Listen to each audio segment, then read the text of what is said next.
Bismillah abi walibni warwil kudus al ilahul wahid. Demi nama Bapa, Putra dan Rohul Kudus ketiganya yang esa. Shalom sahabat yang dikasih oleh Tuhan, berjumpa kembali dengan saya di channel ini. Terima kasih buat teman-teman yang selalu setia mendukung perkembangan channel ini dengan cara subscribe, like, komen, dan share. Tuhan memberkati kita.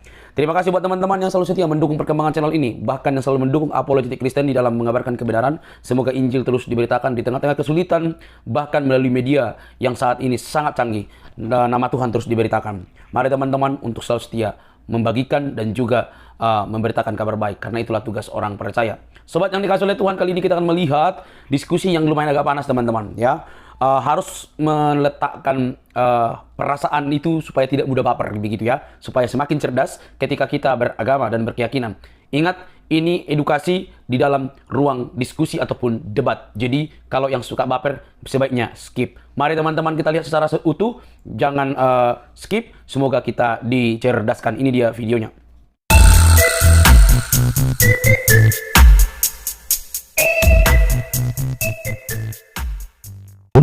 Malam hari ini saya sebagai orang Kristen yang percaya Yesus Tuhan akan memberikan penjelasan dengan data-data sesuai dengan keyakinan dan kitab suci bahwa Yesus itu adalah Tuhan.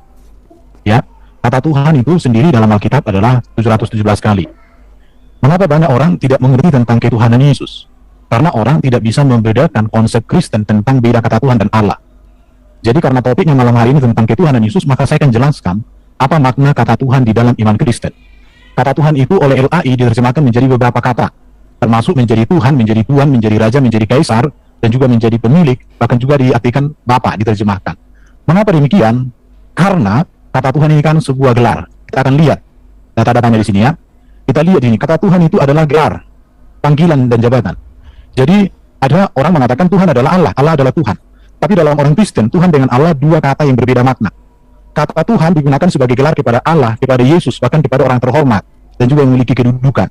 Kata ini diambil dari kata kurios, bahasa Yunani, yang berpadanan dengan kata Inggris itu Lord. Kata ini di samping bermakna Tuhan, juga berarti Tuan, penguasa, majikan, pemilik. Kata kurios ini berasal dari kata kuros. Ini berbicara tentang supremasi atau keunggulan. Dan kata kurios ini ditujukan kepada pribadi yang memiliki orang atau benda, sehingga pribadi itu memiliki kuasa untuk mengatur atau benda yang menjadi miliknya. Itu bisa. Jadi Tuhan Yesus itu menunjukkan kepenguasaan Yesus. Memang di dalam iman Kristen, Yesus berkuasa di bumi di surga. Yesus berkuasa mengampuni dosa. Yesus berkuasa untuk menyelamatkan. Yesus berkuasa memberikan hidup yang kekal. Itulah kekuriosan Yesus dalam orang Kristen atau ketuhanan Yesus. Itu yang mau dipahami ya. Jadi makna kata Tuhan dalam perjanjian baru tidak sama artinya dengan makna kata Tuhan dalam KBBI. Mengapa bisa demikian? Karena Alkitab diterjemahkan tidak mengacu kepada KBBI. Karena Alkitab sudah selesai diterjemahkan, kemudian KBBI baru terbit. Jadi tidak mungkin mengacu kepada KBBI, itu pasti. Karena KBBI itu baru 1983, sementara Alkitab sudah mulai diterjemahkan 1668, sampai yang biasa kita gunakan itu adalah 1974. Jaraknya sekitar 7 tahun baru KBBI muncul. Jadi kalau orang menilai kata Tuhan dari kata KBBI itu tidak nyambung. Kenapa? Karena sejarah penterjemahan itu dilupakan. Kita lihat ini ya, penggunaan kata kurios itu sebagai gelar kepada Allah Bapa. Itu jelas. Tapi kata kurios juga dipakai sebagai gelar kepada Yesus Kristus. Kata kurios juga dipakai sebagai gelar kepada seorang raja, tetapi dipakai juga sebagai gelar kepada seorang yang namanya Kaisar. Ya, jadi ini semua membuktikan bahwa kata Tuhan atau kurios di dalam Alkitab tidak senantiasa dipahami bahwa itu bermakna sama dengan Allah. Walaupun kata gelar kurios ini atau Tuhan ini dipakai juga kepada Allah. Nanti di dalam diskusi akan bisa kita elaborasi dengan lebih dalam lagi. Penggunaan kata kurios berikut ini ya, dikatakan dipakai kepada hamba, seorang yang memiliki hamba. Bahkan kata kurios dipakai sebagai gelar kepada Abraham.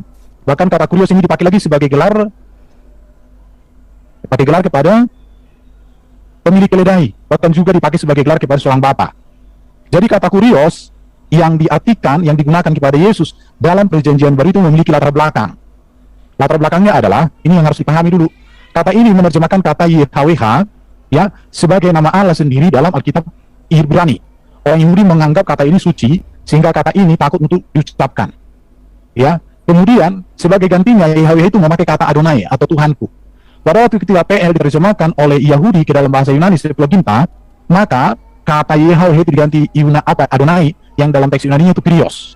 Maka Kyrios ini bermakna nama Allah sendiri, dan dengan mengikuti tradisi ini maka terjemahan perjanjian lama bahasa Indonesia memakai kata Tuhan dengan huruf besar semua untuk terjemahan Ibrani YHWH itu. Tetapi kita konsennya bukan KPL tapi KPB. Kata kurios dalam makna harfiah menunjuk kepada sebutan penghormatan kepenguasaan kepada sesuatu yang dipertuan.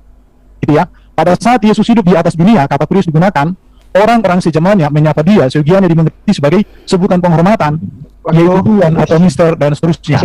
Ya. Namun ketika Yesus telah dimuliakan, sebutan kurios untuk Yesus itu mempunyai makna sebagai kepenguasaan. Oke, saya jelaskan ya. Jadi kata Tuhan untuk Yesus itu banyak. Malaikat menyebut Yesus Tuhan, Elizabeth, Yesus sendiri mengaku dirinya Tuhan, murid Yesus juga memanggil Yesus Tuhan, orang yang buta juga memanggil Yesus Tuhan, bahkan perempuan Kanaan dan juga orang tua yang sakit anaknya disembuhkan, Zakheus, dan banyak lagi. Semua para murid juga memanggil Yesus Tuhan. Jadi ketuhanan Yesus menunjukkan kepenguasaan Yesus.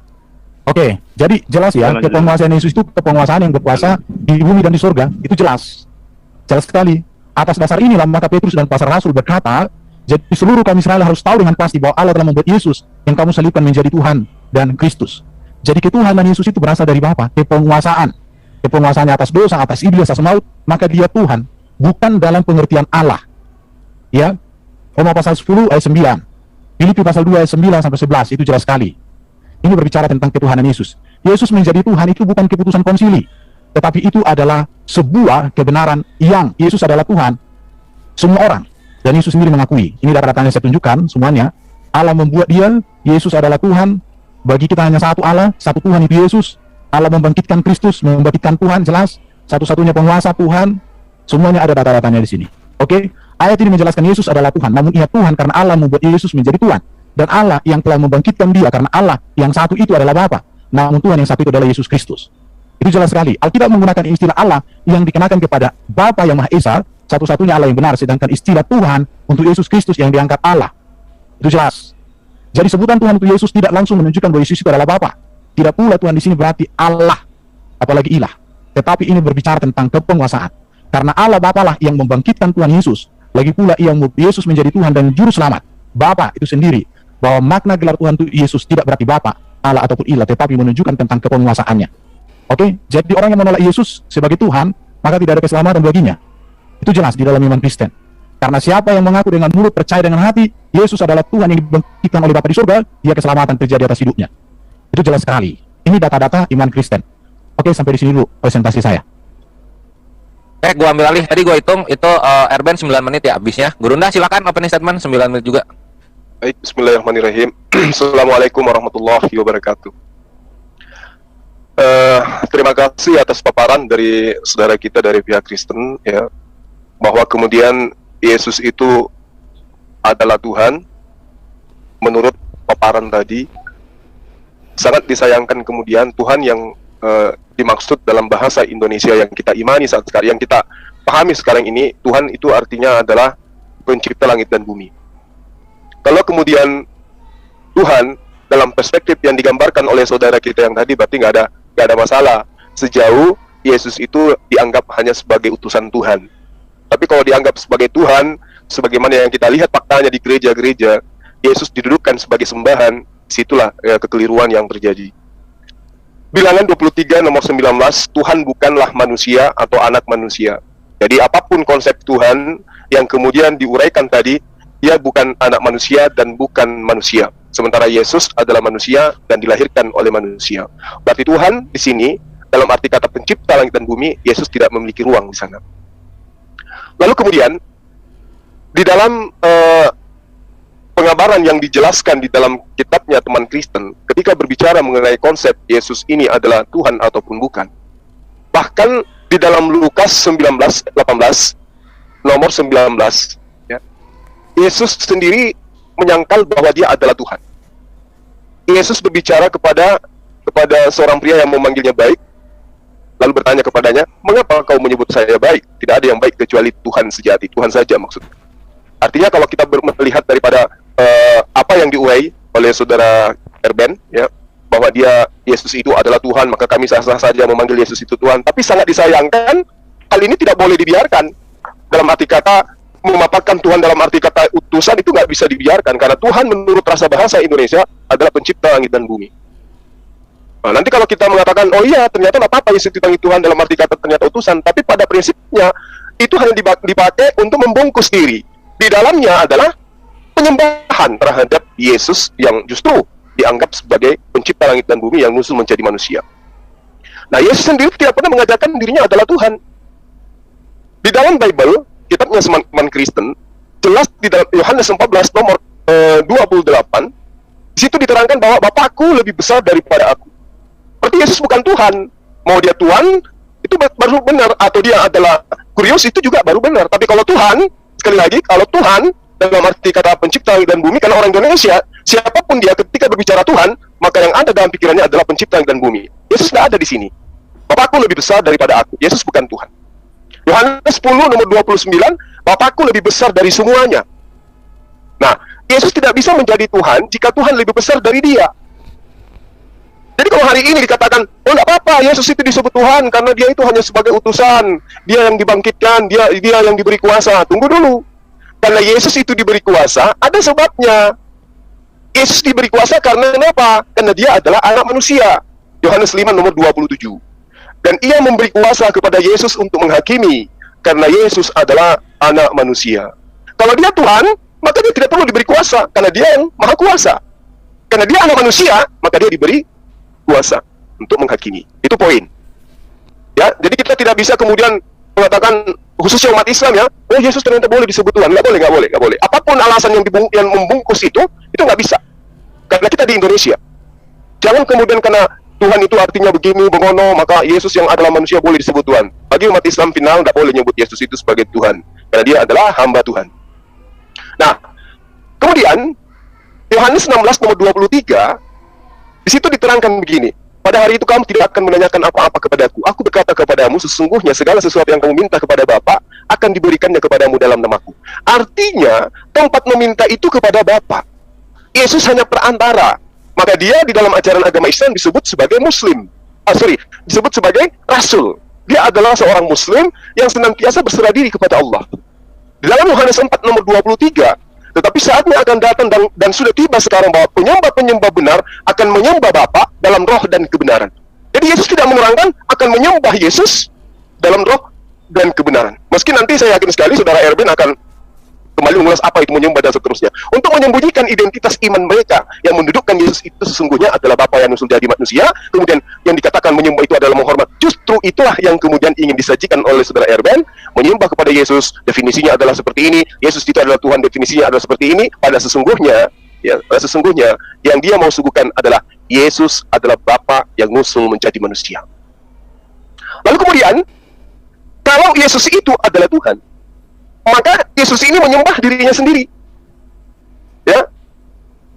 Tetapi yang terjadi sebaliknya adalah Yesus menyembah esensi yang ada di surga atau yang ada di langit. Dia tidak menyembah dirinya. Maka salahlah kemudian ketika ada sekelompok orang yang justru menyembah anak Maria yang adalah Yesus.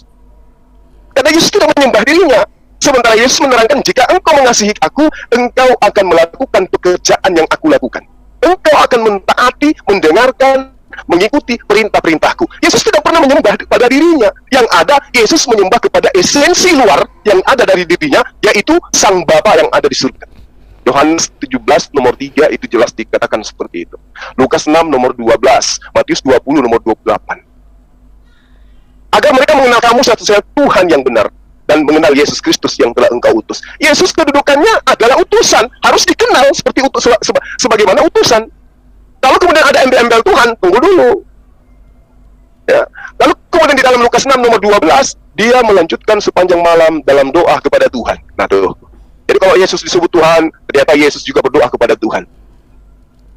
Jadi orang yang menggunakan akal sehat tidak akan mungkin mau menerima begitu saja konsep Tuhan yang kemudian saudara Erben paparkan. Kenapa? Karena mau dibungkus Tuhan dengan definisi Tuhan, kemudian berubah menjadi Tuhan, lalu kemudian menjadi kurios dan seterusnya. Yesus tetap saja tidak bisa keluar dari kodratnya sebagai manusia. Lalu bagaimana Yesus itu berdoa kepada Tuhan? Bukti bahwa dia bukan Tuhan. Matius 26 nomor gimana? Waktu 1 menit lagi untuk opening. Baik. Ya, silakan. Matius 26 nomor 39. Dia jatuh dengan wajah ke tanah dan berdoa, Bapakku yang ada di surga. Ibrani 5 nomor 7, dalam hidupnya sebagai manusia, ia telah mempersembahkan doa dan permohonannya dengan ratap tangis dan keluhan kepada Tuhan yang sanggup menyelamatkan dia dari maut. Dan karena kesalehannya, ia telah didengarkan. Artinya, Yesus adalah manusia. Mau dibungkus dengan kata Tuhan, mau dibungkus dengan kata kurios, Yesus ya mempraktekkan dirinya sebagai utusan Tuhan, sebagai manusia, sebagai hamba Tuhan, sebagai ciptaan yang tersungkur berdoa bersungguh-sungguh di hadapan Tuhan. Baik. Oke. Terima kasih.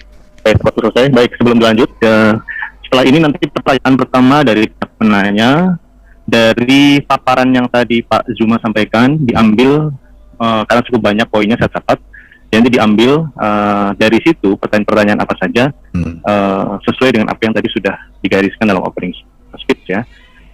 Jadi waktu bertanya 1 menit saja, pertanyaan utama dulu, nanti Pak Erwin akan menjawab. Jadi begini, saya ingatkan lagi, Pak Zuma mohon nanti sedikit dikurangi untuk judgement ke arah doktrin kekristenan, karena itu menjadi domain dari pihak Kristen untuk menjelaskan. Tapi tadi masih bisa diterima di opening sebagai bentuk untuk dalam tanda kutip ya, debat akademis kritis gitu, menggugat tidak masalah. Tapi nanti batasi saja pada pertanyaan, bukan penilaian. Nanti biarkan dari pihak Kristen yang menjelaskan menurut akidah atau doktrin kekristenan. Waktu untuk Pak Zuma memberikan pertanyaan awal, silakan Pak Zuma. Dari opening yang tadi saya sudah catat, saya ulangi, Pak Erben menyampaikan makna kata Tuhan dalam Alkitab dan makna kata Tuhan dalam KBBI, penggunaan kata Kyrios dalam Alkitab, dan yang terakhir adalah makna ketuhanan Yesus Kristus dalam Alkitab. Kemudian Pak Zuma menyampaikan kekeliruan tentang penyembahan kepada Yesus, penekanan bahwa Allah bukan manusia, penekanan bahwa Bapa lebih besar daripada Yesus, penekanan bahwa Yesus diberi kuasa karena dia anak manusia untuk menghakimi, kemudian penyembahan kepada Bapa. Yang terakhir sedikit ada statement mengenai apakah Pak Erben ingin menegaskan bahwa Yesus adalah Bapa. Yesus tidak menyembah dirinya. Jadi itu poin-poin yang bisa saya catat. Jangan keluar dari situ. Silakan dari Pak Zuma dulu memberikan pertanyaan awal. Silakan Pak Zuma. Oke, baik. Di dalam Kisah Para Rasul 2 nomor 24, ya, Kisah Para Rasul 2 nomor 24 diterangkan Allah membangkitkan dia dengan melepaskan dia dari sengsara maut, karena tidak mungkin ia tetap berada dalam kuasa maut itu. Yang ingin saya tanyakan, yang dibangkitkan di sini manusia atau Tuhan? Silakan. Baik. Jadi tadi mohon diulangi Pak Zuma untuk Kisah Rasul 2 ayat 24 ya. Siap. Oke, kita sebelum dijawab kita buka datanya dulu. Mungkin saya bisa bantu share ya untuk. Oke, udah saya bro. Oh, silakan. Jadi Kisah Rasul 2, 24. tetapi Allah membangkitkan dia, itu Yesus, dengan melepaskan dia dari sengsara maut, karena tidak mungkin ia tetap berada dalam kuasa maut itu. Ini menegaskan bahwa Yesus yang adalah Tuhan dibangkitkan oleh Allah. Makanya tadi saya katakan Allah dan Tuhan itu beda. Itu yang harus dipahami di sini. Jadi bukan Allah membangkitkan Allah, tetapi Allah membangkitkan Yesus yang adalah Tuhan, penguasa itu, Kurios. Kalau orang Inggris bilang Lord. Jadi God membangkitkan Lord. Theos membangkitkan Kurios. Bukan Tuhan membangkitkan Tuhan. Atau Allah membangkitkan Allah, bukan itu. Tapi Allah membangkitkan dia, Yesus, yang adalah manusia, yang diberikan gelar kepenguasaan sebagai Kurios, Tuhan. Itu artinya di sini. Terima kasih. Oke. Sebentar dulu Pak. Masih ada waktu 20.51 Pak Erben.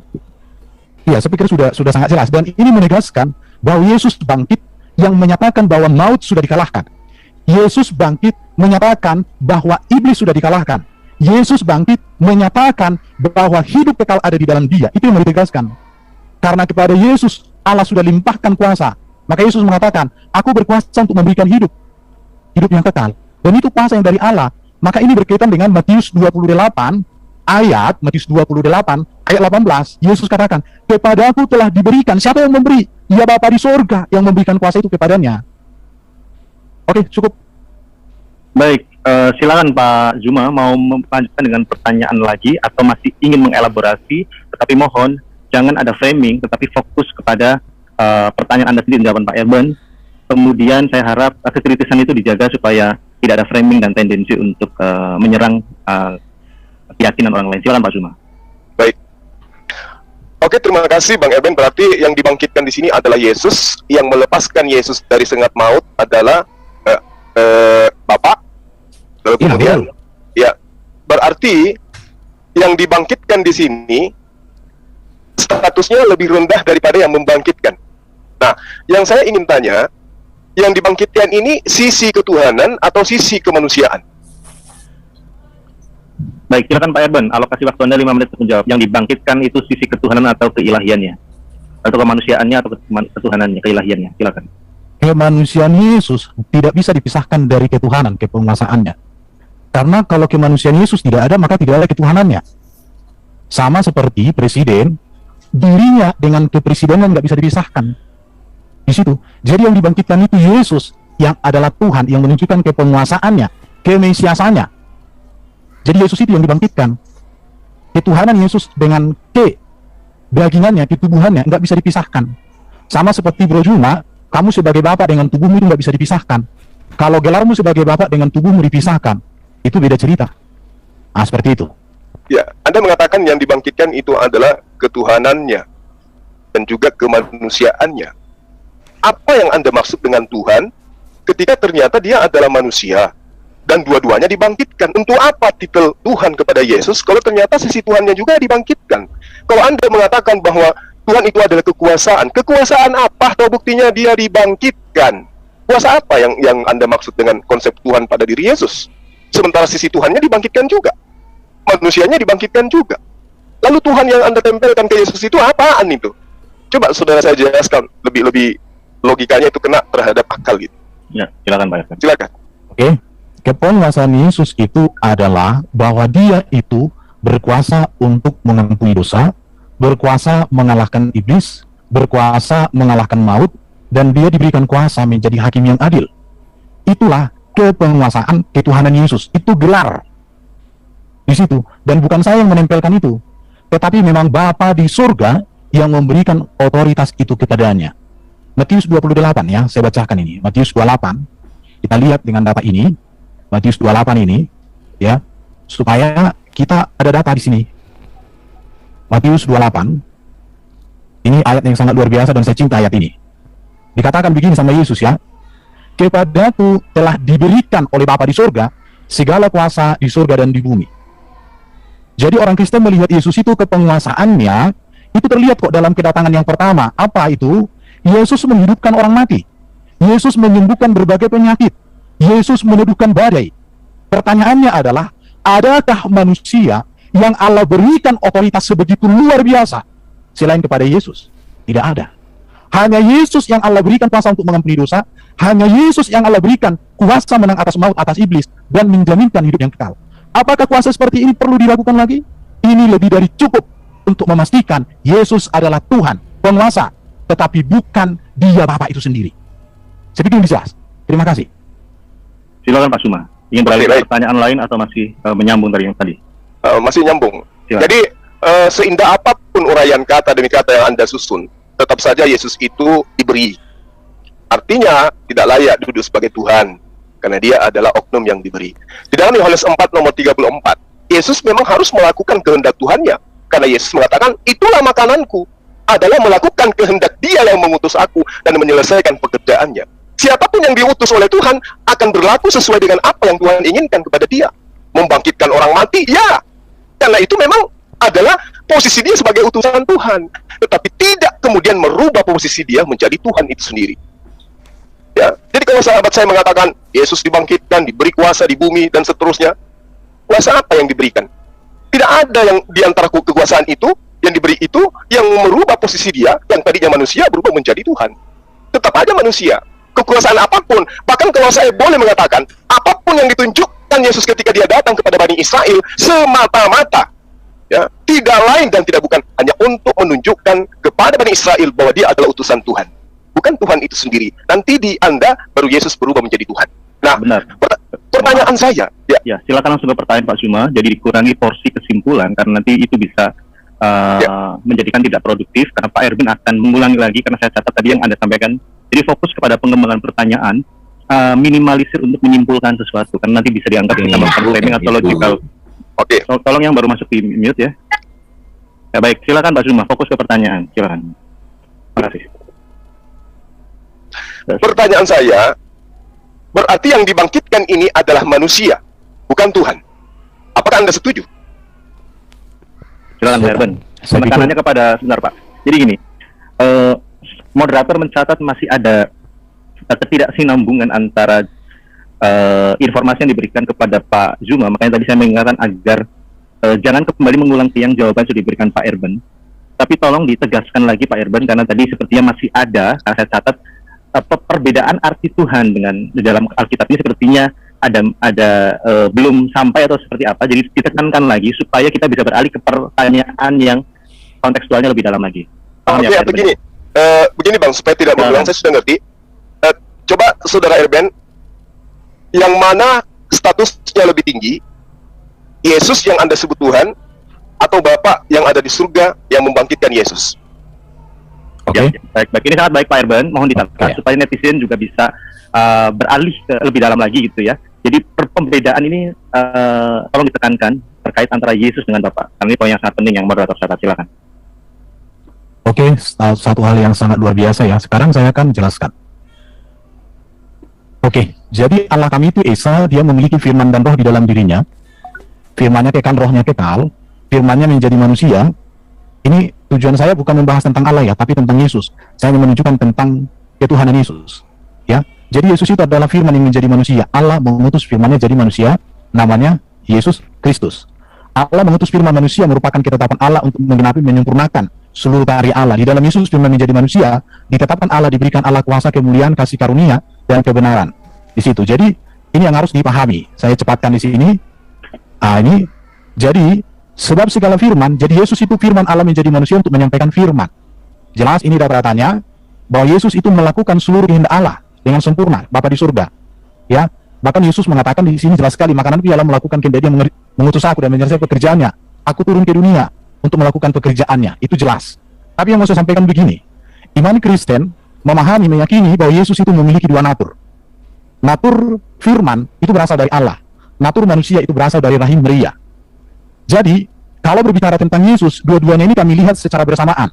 Kemanusiaan Yesus dengan keilahian Yesus bisa dibedakan tapi tidak bisa dipisahkan. Jadi, yang mau saya tegaskan di sini, saya tidak masuk ke Quran, ini ada contoh. Jadi Yesus menjadi manusia karena Yesus memiliki dua natur. Kita lihat ya, bahwa Yesus itu ilahi, ini kelihatan dari sini, datanya ada di sini. Nanti jawabannya dari sini akan dapat. Sebelum Abraham ada, aku telah ada. Itu menunjukkan bahwa Yesus adalah firman.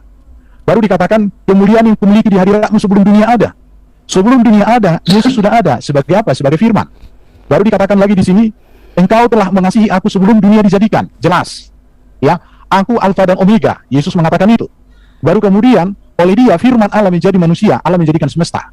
Jadi, berbicara tentang Yesus, keilahian Yesus itu setara dengan Bapa, karena Dia adalah firman yang kekal di dalam diri Allah. Tetapi kemanusiaan Yesus adalah kemanusiaan manusia yang sama seperti kita, tetapi kemanusiaannya adalah kemanusiaan yang sempurna. Hanya Yesus satu-satunya manusia yang tidak berdosa. Hanya Yesus satu-satunya manusia yang mengalahkan iblis, mengalahkan maut, dan menjamin ke sorga. Jadi, kemanusiaan Yesus itu sama seperti kita manusia, hanya Dia tidak berdosa, kudus, sempurna. Dan Dia manusia yang berasal dari firman. Tetapi Dia sebagai firman, esensi Yesus sebagai firman, itu setara dengan Bapa, karena firman itu di dalam diri Allah. Firman Allah kekal di dalam diri Allah. Sesuatu yang ada di dalam diri Allah tentu setara dengan Allah. Tetapi firman yang berasal dari apa? Firman daging manusia yang berasal dari Maria, tentu dia adalah ciptaan. Sama dengan natur ciptaan. Tetapi bedanya adalah bahwa pencipta tentu sudah pasti lebih rendah daripada pencipta. Saya pikir sudah terjawab. Tapi saya tunjukkan ini sedikit ini. Sebentar Pak Iban, sebelum terakhir, tadi pertanyaan dari Pak Zuma, saya khawatir belum terjawab semua. Karena tadi kalau saya terjemahkan lurus gitu ya dari kata-kata beliau, statusnya lebih besar mana antara Bapa dengan Yesus Kristus, sedangkan tadi Lai Erben menjelaskannya dari sisi firman yang menjadi manusia. Silakan, Lai, ada waktu 1-2 menit untuk menjelaskan itu. Oke, saya jelaskan. Apa artinya Bapa lebih besar? Saya tunjukkan data-datanya ya. Mudah-mudahan kelihatan. Oke. Kelihatan. Bapa lebih besar, Bapa yang memberikan mereka kepada aku lebih besar daripada aku. Bapa lebih besar, ada 2 ayat. Oke ya, saya tunjukkan. Pernyataan ini merupakan kalimat langsung Yesus untuk menjelaskan hubungan dirinya dengan Bapanya. Kalimat ini bukan dalam bentuk perumpamaan atau bentuk puisi. Oleh sebab itu, makna pernyataan itu harus diterima secara utuh, bulat, apa adanya. Di situ ya. Jadi, memang hal ini menjadi perdebatan di kalangan gereja sampai hari ini. Bahkan hal ini topik khusus orang muslim ya. Saksi Yehova juga banyak salah memahami. Tapi sekarang saya jelaskan. Sebelum Yesus datang ke dunia, Ia ada sebagai firman di dalam diri Allah. Itu jelas. Pada mulanya adalah firman, firman bersama-sama dengan Allah, firman itu adalah Allah. Ia pada mulanya bersama-sama dengan Allah, firman itu menjadi manusia, diam di antara kita. Jadi kita melihat di sini, ya Bapa, aku mau supaya dimanapun aku berada, mereka berada, sebab Engkau telah mengasihi aku sebelum dunia ada. Jadi Yesus ada di dalam diri daripada Bapa. Bapa lebih besar dari Yesus, artinya Yesus datang dan keluar dari Bapa. Yesus diutus oleh Bapa, betul, firman. Jadi Yohanes 8:42, jikalau Allah adalah Bapamu, kamu akan mengasihi aku, sebab aku keluar dan datang dari Allah. Aku datang bukan atas kehendak sendiri, melainkan dia yang mengutus aku. Nanti saya simpulkan ya, saya masih menunjukkan data-data. Allah mengutus anaknya ke dalam dunia, telah mengaruniakan anaknya yang tunggal. Dikatakan Yohanes 3, 16-17. Jadi Bapa lebih besar daripada Yesus itu apa? Kita lihat ya. Yesus melakukan segala sesuatu atas kehendak Bapa untuk kemuliaan daripada Bapa di surga. Itu jelas. Yohanes 4, makananku ialah melakukan kehendak dia, pekerjaan apa yang dikerjakan Bapa itu yang akan dikerjakan, dikatakan oleh Yesus. Sebab aku telah turun dari surga untuk melakukan kehendakku, untuk melakukan kehendak dia yang telah mengutus aku. Baru dikatakan ini data-data semua. Dari sini nanti kita bisa menarik satu kesimpulan. Ya, jadi otoritas atau kuasa yang dimiliki Yesus itu dari Bapa. Itu artinya di situ. Maka dikatakan Bapa lebih besar. Satu, dia datang dan keluar dari Bapa. Yang keluar dari Bapa tentu itu bisa dikatakan lebih kecil dari Bapa. Makanya Bapa lebih besar. Tetapi yang kedua, otoritas atau kuasa yang dimiliki Yesus itu adalah dari Bapa. Ya, menyerahkan penghakiman seluruhnya kepada anak. Ini segala pekerjaan yang diserahkan Bapa kepada aku jelas. Ini semua data-datanya. Engkau telah memberikan mereka kepadaku. Kepadaku telah diberikan segala kuasa di surga dan di bumi. Baik. Jadi yang memberi kuasa dengan yang menerima kuasa, konteks itulah maka Yesus mengatakan Bapa lebih besar. Dan Yesus tidak pernah mengatakan dia adalah Bapa itu sendiri. Dan saya juga tidak pernah mengatakan bahwa Yesus adalah Bapa itu sendiri. Baik, Karena baik, itu, Pak Irban. oke, jelas. Sebentar ya. Sedikit lagi Pak, waktunya supaya efektif. Oke. Sudah cukup, selesai. Baik, saya pikir jangan dihabiskan dulu karena saya pikir nanti akan bisa saja kembali ke situ dan bisa dielaborasi. Kita beri kesempatan Pak Zuma, tadi jawabannya sudah, saya pikir yang saya salah sudah cukup jelas Pak terkait status Bapak dan Yesus lebih besar mana. Silakan Pak Zuma. Oke, jadi kita sepakat bahwa Bapa lebih besar daripada Yesus. Jadi kesetaraan di situ nggak muncul karena ada yang lebih besar, ada yang lebih kecil. Lalu kemudian di dalam Ulangan 33 nomor 26 memang tidak ada yang setara dengan Bapa. Nah, kembali kepada pernyataan saudara yang mengatakan bahwa Yesus Sebentar itu Pak Zuma, ada. benar Pak, belum dilanjutkan. Mohon jangan ada kesimpulan yang belum dikonfirmasikan kepada penjelasan. Karena dalam catatan saya tadi Pak Erben menjawab sudah membahas mengenai kesetaraannya. Jadi mungkin beralih lagi ke pertanyaan lain atau jangan memberikan kesimpulan di situ dulu supaya nanti tidak mentah lagi dan bingung lagi. Silakan Pak Zuma. Saya hanya mengatakan dalilnya Ulangan 33 nomor 26 tidak ada yang setara dengan Tuhan. Ya, silakan Nanti pertanyaan. tinggal saudara Erben yang mau melilit silakan aja. Nah, Anda mengatakan Yesus ada dua natur. Yesus itu adalah firman yang nusul menjadi manusia. Pertanyaan saya, apakah ketika Yesus dibangkitkan, firman juga dibangkitkan? Silakan. Silakan Pak Erben. Oke. Jadi yang dibangkitkan itu adalah Yesus yang manusia. Makanya gini, memahami sebuah kronologi peristiwa tidak bisa sesederhana itu. Perhatikan ya, Allah Esa memiliki firman. Firman menjadi manusia. Manusia Yesus mengalami kematian. Maka manusia Yesus ini dibangkitkan. Ingat, hakikat Yesus sebagai firman itu kekal. Tetapi hakikat Yesus sebagai manusia pernah mengalami mati. Yang dibangkitkan itu adalah kemanusiaan sang firman. Itulah yang dibangkitkan. Itu pemahaman Kristen. Jadi tidak dipisahkan antara keilahiannya, keberadaannya sebagai firman dengan kemanusiaannya. Tetapi kalimat orang Kristen adalah kemanusiaan sang firman yang menjadi manusia ini dibangkitkan oleh Bapa di surga. Bahkan setelah Yesus dibangkitkan, dia masih menampakkan diri 40 hari, mengajar, masih melakukan banyak karya. Kemudian dia naik ke surga, menyediakan tempat bagi kita. Jadi ini menunjukkan bahwa Bapa membangkitkan sang firman yang menjadi manusia. Itu kalimatnya. Karena orang Kristen tidak diajar untuk memecah-mecah pribadi Yesus ini, tidak. Karena keberadaannya sebagai firman dengan keberadaannya sebagai manusia satu di dalam pribadi Yesus itu. Bisa dibedakan, tidak bisa dipisahkan. Saya pikir ini jawaban saya. Silakan Pak Zuma. Berarti yang Pertanyaan dibangkitkan, lain atau masih dielaborasi? berarti yang dibangkitkan firman juga yang dibangkitkan. Yesus dibangkitkan, firman dibangkitkan. Kalau Anda mengatakan firman tidak dibangkitkan, lalu firmannya kemana? Saya pikir jawaban saya sudah jelas. Kalau Anda tidak memahami lagi, saya pikir ganti pertanyaan saja daripada saya ulang-ulang. Coba Pak Erben, saya pikir begini Pak Erben, kewajiban Anda untuk menjawab, jadi tidak masalah. Jadi luangkan waktu untuk menjawab lagi. Mungkin dengan cara menjawab yang berbeda, meskipun harus mengulang. Silakan Pak Erben dijawab. Apakah firman itu yang dibangkitkan dengan kemanusiaannya? Jadi firman dengan kemanusiaan Yesus itu bisa dibedakan, tapi tidak bisa dipisahkan. Jadi yang dibangkitkan itu adalah tubuh dari sang firman yang menjadi manusia itu. Tubuhnya, tubuh sang firman, tubuh firman yang menjadi manusia itu yang lengkap. Karena nanti kalau kita, Firman sendiri yang mana? Firman, jangan dipotong dulu. Silakan Pak Erben. firman menjadi manusia. Ini harus disatukan kalimatnya. Karena kemanusiaan Yesus tidak dipisahkan dari hakikatnya sebagai firman. Oke? Berarti yang dibangkitkan firman. Firman yang menjadi manusia itu, kemanusiaan Yesus itu Ya, dibangkitkan. berarti firman ini telah berubah menjadi manusia. Berarti firman sudah menjadi manusia. Berarti yang dibangkitkan adalah firman dalam rupa manusia. Firman yang menjadi manusia itulah yang dibangkitkan. Oke, Baik, berarti mungkin seperti ini. Sebentar Pak Zuma, sebentar. ya, Pak Erben, Pak Zuma, saya mencoba memberikan fase untuk penengah begitu ya, supaya saya tidak masuk ke substansi, tapi tadi saya mencatat terkait tentang hakikat. Jadi mungkin yang Pak Zuma maksud ya, mungkin ini semoga bisa membantu. Apakah natur firman yang ilahi itu ada dalam satu hakikat kemanusiaannya? Jika kita analogikan dari benda cair menjadi benda padat, yang firman itu adalah roh menjadi manusia, sehingga Pak Erben mungkin jawabannya bisa lebih mengenal lagi. Karena yang dikhawatirkan nanti ada kebingungan di para pendengar terkait pertanyaan Pak Zuma tadi dan jawaban Pak Erben. Firman apakah itu dibangkitkan bersama kemanusiaannya? Firman tidak dibangkitkan karena kan firman kekal. Yang dibangkitkan itu adalah tubuh kemanusiaan dari sang firman. berarti firman tidak jadi manusia dong kalau dia kekal. Loh, saya sudah jelaskan firman menjadi manusia. Kalau kamu katakan bahwa firman tidak menjadi manusia, buktinya tubuh Yesus ada. Buktinya Nah, itu dia dia. melahirkan dari wanita perawan, artinya Oke, ya ada sesuatu hal yang harus dipikirkan di situ. berarti firman ini sudah tidak ada karena dia sudah menjadi manusia. Firman yang mana dulu ini? Ya, yang Anda katakan firman telah menjadi manusia itu. Nasi telah menjadi bubur, berarti sudah tidak ada nasinya, sudah jadi bubur. Oh, di dalam ajaran Kristen tidak seperti itu. Lalu yang Karena menjadi Yesus ini apa? firman Allah itu kekal. Saya kasih contoh gambaran. Ketika Allah menyampaikan firman yang menjadi Quran, Allah tidak kehilangan firman. Atau Ya. ketika Quran sobek, bukan berarti firman sobek. Seperti itu. Sebentar Pak konteksnya. Erben, jangan menggunakan paralelistik ke Quran, tetapi yang lain saja. Begini, mohon maaf moderator. Sebentar Pak Zuma, sebentar. Berikan kesempatan Pak Erben untuk mengkonstruksi jawabannya. Saya pikir seperti itu dulu Pak. Nanti kalau Pak Erben sudah berhenti baru dilanjutkan. Silakan Pak Erben. Iya. Jadi itu sang firman itu sebagai imam kemanusiaan Yesus yang menjadi korban yang sempurna. Firman itu tidak dibangkitkan, firman tersebut tidak berubah wujud. Ya, tetapi dikatakan mengambil rupa manusia, Filipi pasal 27. Ya. Jelas. Oke. Jadi bukan firman itu apa?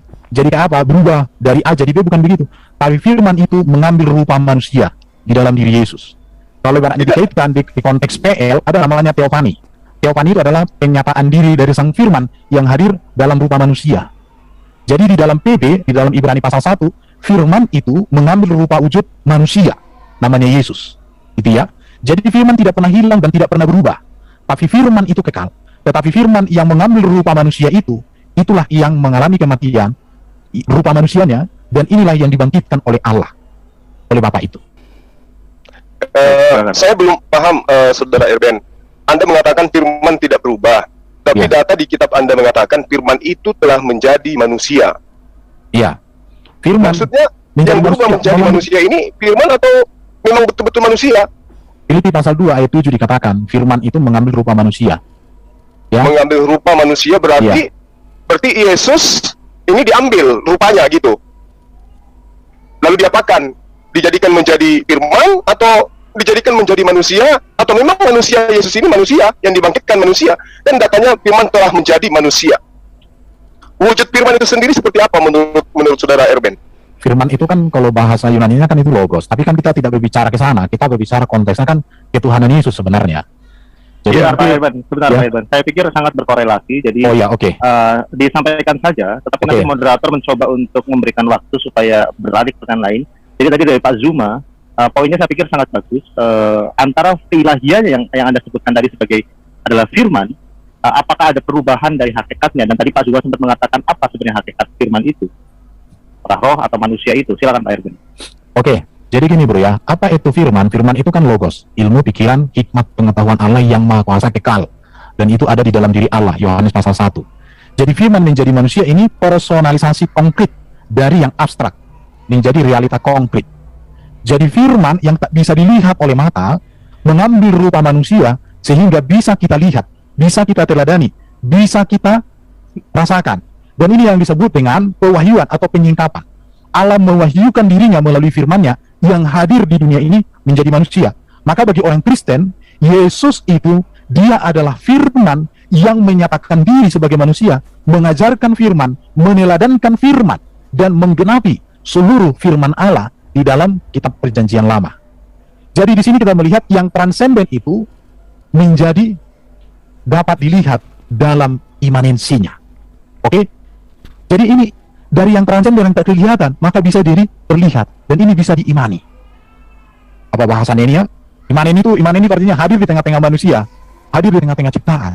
Jadi sang firman itu bukan jauh lagi, bukan di dalam diri Allah tok lagi dia, tetapi dia hadir di dunia ini untuk menyatakan kehendak Allah.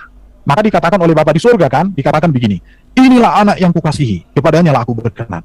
Artinya Allah yang tak terhingga, yang tak terlihat itu menyatakan seluruh karyanya dan kehendaknya melalui kehadiran sang firman yang transenden menjadi imanen itu, hadir di tengah-tengah manusia ciptaan. Firman yang tak terbatas oleh ruang dan waktu sekarang hadir di tengah-tengah dunia. Tetapi firman itu tetap ada di dalam diri Allah, tidak bisa dikonkretkan di mana-mana. Itu ya, Bro ya. Baik, Pak Suma, saya pikir jawaban dari Pak Erben sudah sangat jelas terkait tadi ya. Saya salah kata-kata dari Pak Erben bahwa yang transenden itu dapat dilihat dalam imanensinya. Imanensi tadi saya catat hadir di tengah-tengah ciptaannya, kira seperti itu. Dan Pak Erben tadi menyebutkan ini adalah yang disebut dengan pewahyuan di dalam pemahaman beliau dalam iman Kristen. Pak Suma ingin beralih ke pertanyaan atau masih ingin menekankan masalah firman dan Yesus Kristus ini, Pak? Silakan. Ya, karena saya belum dapat poin jelas ya, Bang. Jadi gini, tadi dikatakan bahwa firman itu adalah ide, gagasan yang ada pada diri Tuhan. Kemudian nuzul menjadi manusia. Yang tadinya tidak nampak menjadi nampak. Berarti yang nampak ini adalah firman dalam wujud manusia. Ketika dia dibangkitkan, maka yang dibangkitkan adalah firman. Lalu kemudian Saudara Erben tidak mengakui itu. Jadi yang mana firman yang sebenarnya ini? Firman telah menjadi manusia, kemudian manusia ini dibunuh, dibangkitkan. Berarti yang mengalami semua itu adalah firman. Lalu kenapa kemudian saudara masih mengatakan bahwa firman itu ada pada diri Tuhan, sementara sudah menjadi manusia? Lalu apa yang menjadi manusia kalau bukan firman? Silakan. Jadi firman itu kan tidak terbatas oleh ruang dan waktu, karena dia ada di dalam diri Allah yang Maha Kuasa. Itu jelas. Firman itu tetap ada di dalam Bapa, tetapi ini tidak bisa dikonkretkan di mana-mana itu ya. Kalau yang jelas bagi otak, itu artinya bukan misteri ilahi, tapi misteri manusia. Jadi kalau Bro Juma tidak bisa memahami yang saya jelaskan, ya memang ini misteri ilahi yang hanya bisa dipahami oleh orang yang sudah merasakan kasih ilahi itu. Tetapi ini memang misteri manusia. Ya berarti kalau Bro nggak memahami, menurut saya Bro sedang bermisteri. Itu di situ ya. Jadi keimanan itu ada ruang rasional, akal, tetapi ada ruang juga misteri ilahi. Bahasa Islamnya kayak ini nakli ini. Ya, kira-kira begitu. Jadi saya mau katakan begini Bro, keimanan itu ada ruang rasional, akal, tetapi ada ruang misteri ilahi. Jadi inilah kemisterian Allah di dalam iman Kristen, bahwa Allah yang esa, yang kekal memiliki firman. Karena bagi orang Kristen, kalau Allah nggak memiliki firman itu patung, denda mati. Kalau Allah tidak memiliki roh itu nggak layak disembah, itu dicampakkan itu kemperan sana kalau di Kristen. Jadi Allah yang transenden itu menyatakan kehadirannya melalui firman, ya, melalui firman-Nya yang mengambil rupa manusia. Jadi misteri ilahi itu dapat dipahami dalam batasan tertentu. Jadi gini, kita bisa mengenal Allah sejauh mana Allah menyatakan dirinya, sejauh mana Allah mewahyukan dirinya. Lebih dari itu kita tidak bisa. Ini sudah ranah iman.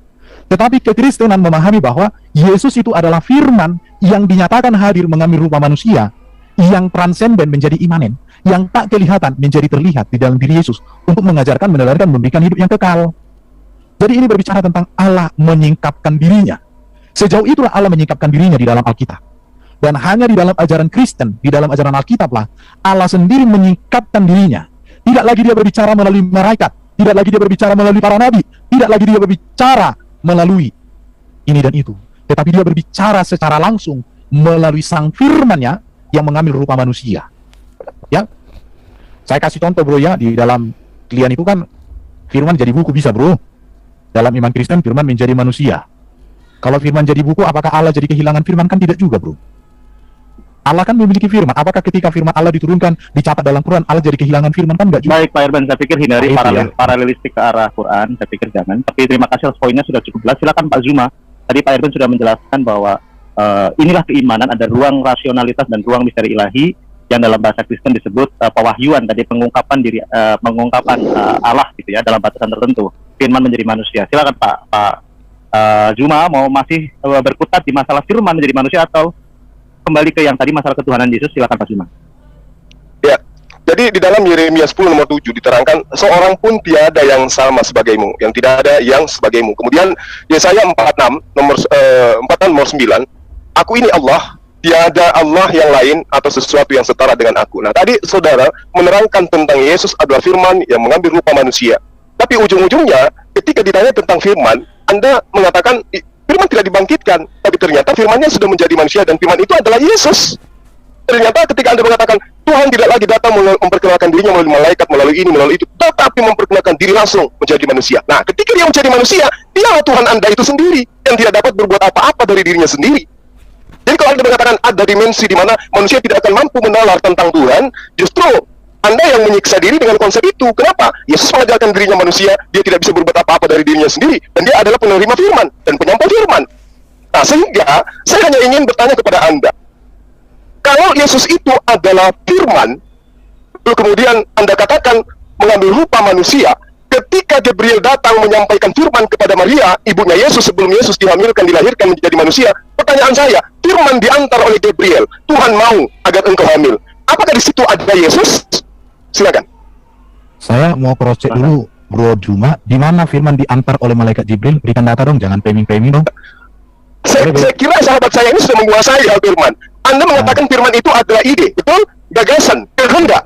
Pertanyaan saya sama Bro Juma, di mana malaikat Jibril mengantarkan firman kepada Maria?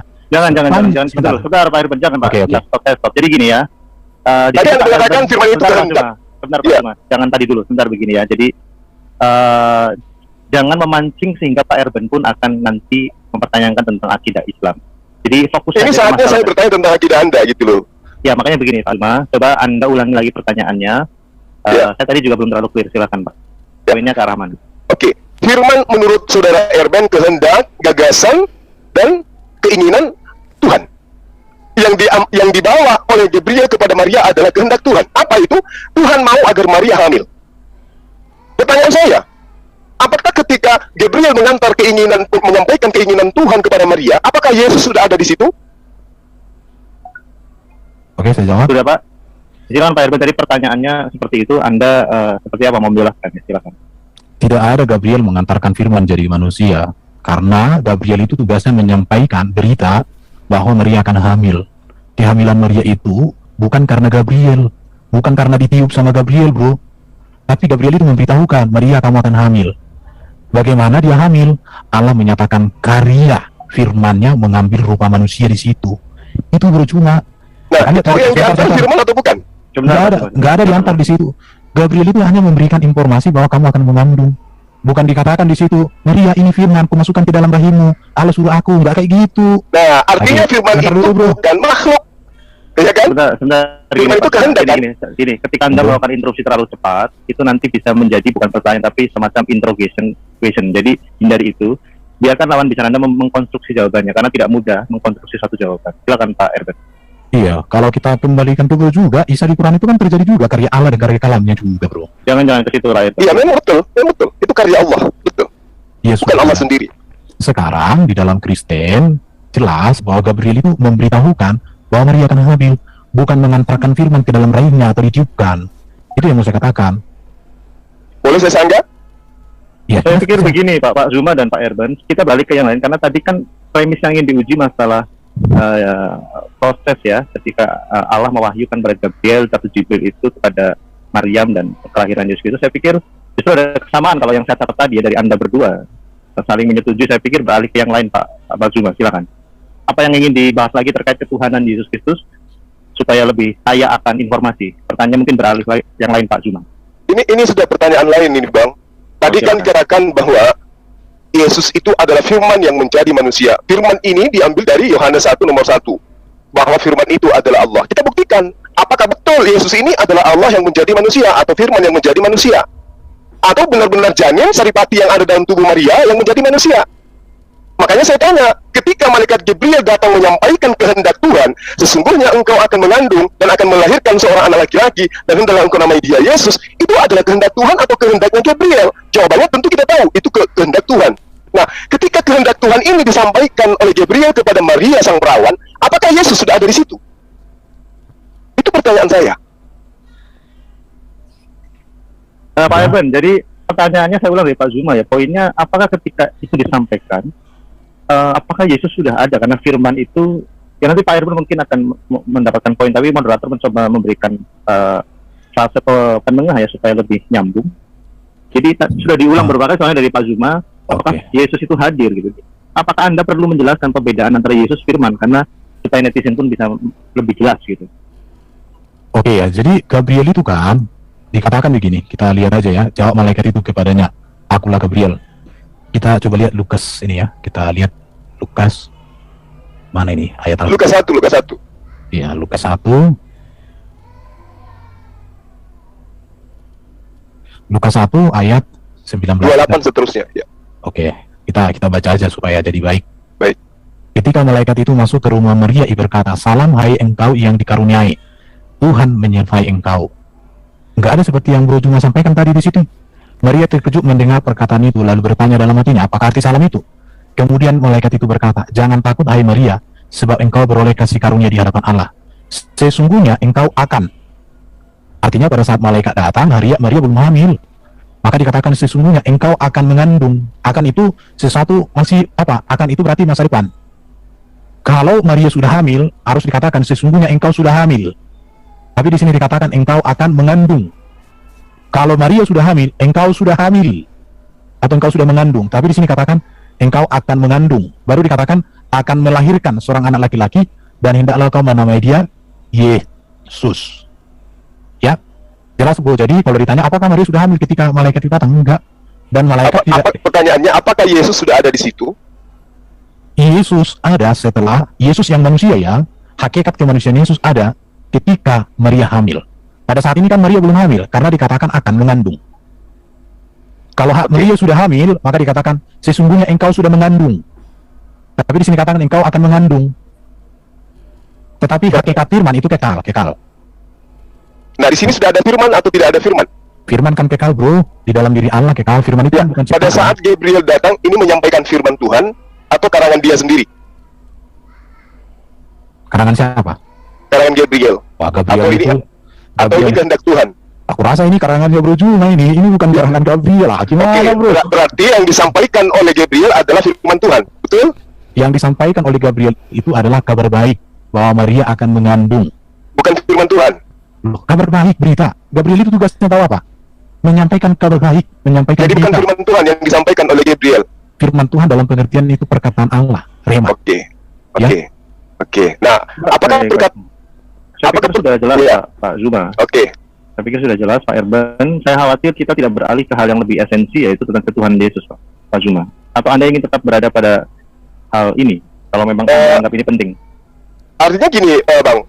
Yesus itu Tuhan. Tapi ternyata saudara Edo mengatakan di sini belum ada Yesus karena ibunya belum hamil. Jadi sisi ketuhanannya itu sudah gugur di situ. Karena ternyata Yesus itu adalah hal baru, dia adalah ciptaan.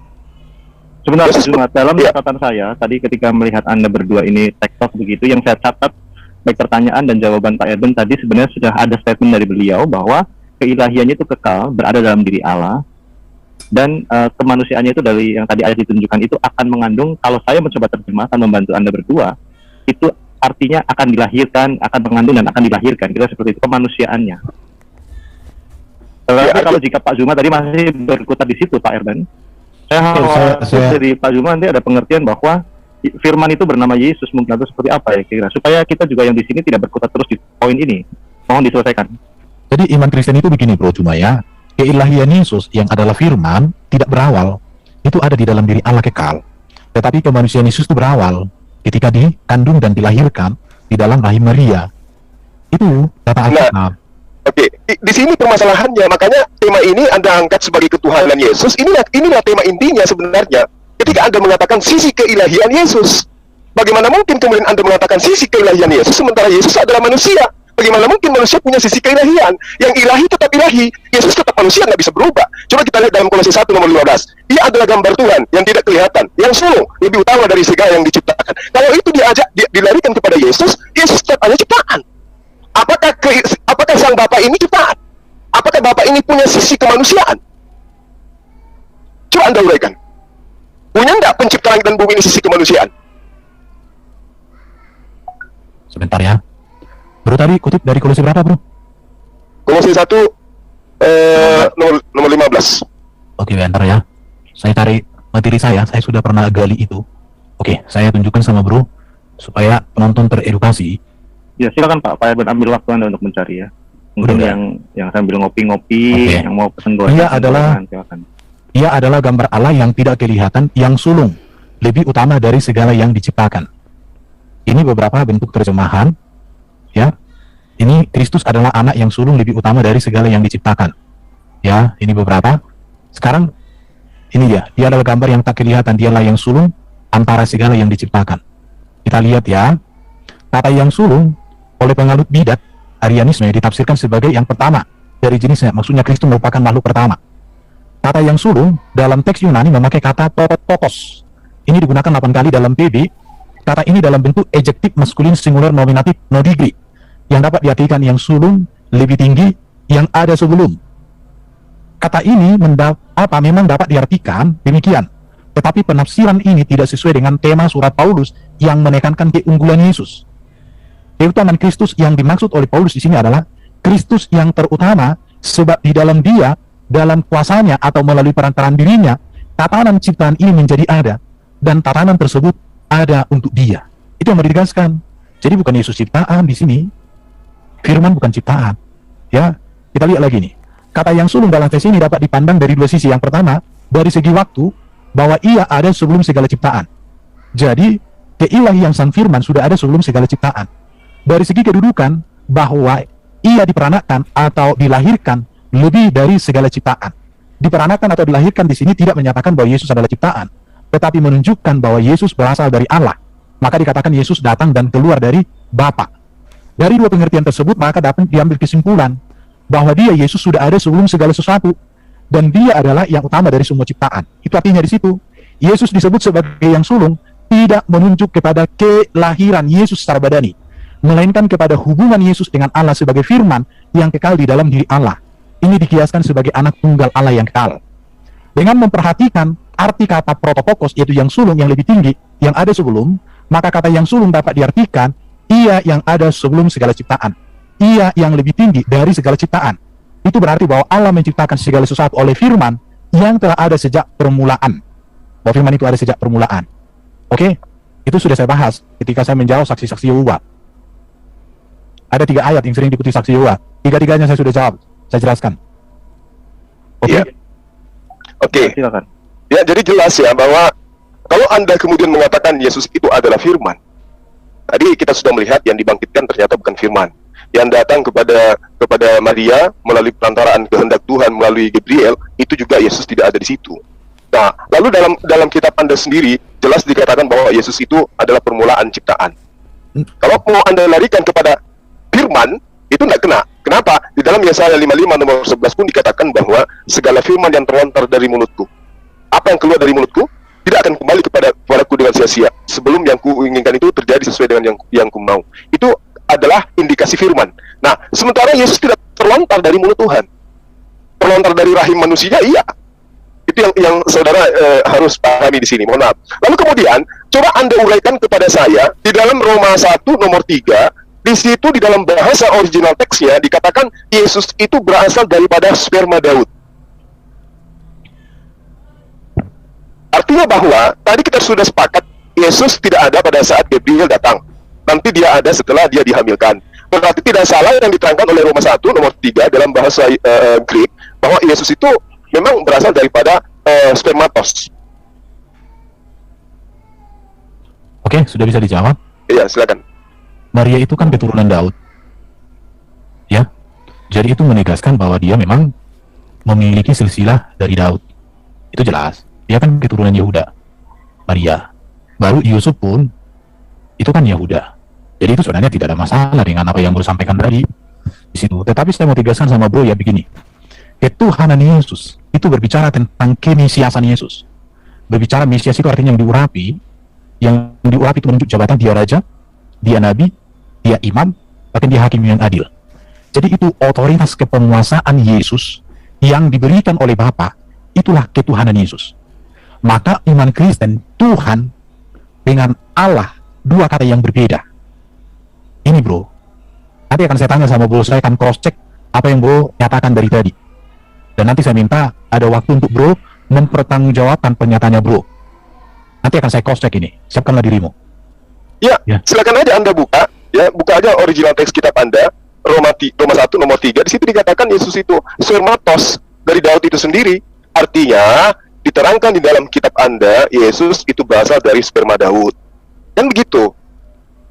Kalau masuk ke bahasa Yunani, kita harus cek interlinear. Ini butuh waktu bro. Oke. Ya, butuh waktu. Apa saya dulu bertanya sambil saya cari bro Justin? Enggak, saya pikir kalau tadi ini larinya kan dari kolose yang satu itu sudah selesai ya Pak Zuma ya. Jadi larinya ke masalah yang tadi benih kemanusiaan Yesus gitu ya Pak Erben ya Pak Zuma, kalau saya tidak salah catat ya. Oke, yang saya lagi cari ini. Roma pasal berapa tadi? Saya lagi buka nih. Saya juga tidak tahu. Roma pasal berapa Pak Zuma, mohon diulang Pak. Roma 1 nomor 3. Oke. Saya cari dulu. Roma pasal 1 ayat 3. Oh, keturunan. Spermatos ya. Kita lihat di interlinear, kata spermatos itu diterjemahkan di sini keturunan. Ya, jadi bukan berbicara sperma seperti itu yang keluar, bukan itu, tapi keturunan. Saya cek dulu. Ya, kita namanya belajar ini, bro, belajar. Supaya jangan asal bunyi. Kalau asal bunyi kan kacau kita ini. 168.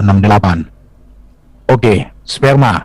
Itu bisa artinya benih, bisa keturunan, atau diartikan juga orang yang tersisa, atau bisa juga sifat. Itu kalau di interlinear Yunani Indonesia.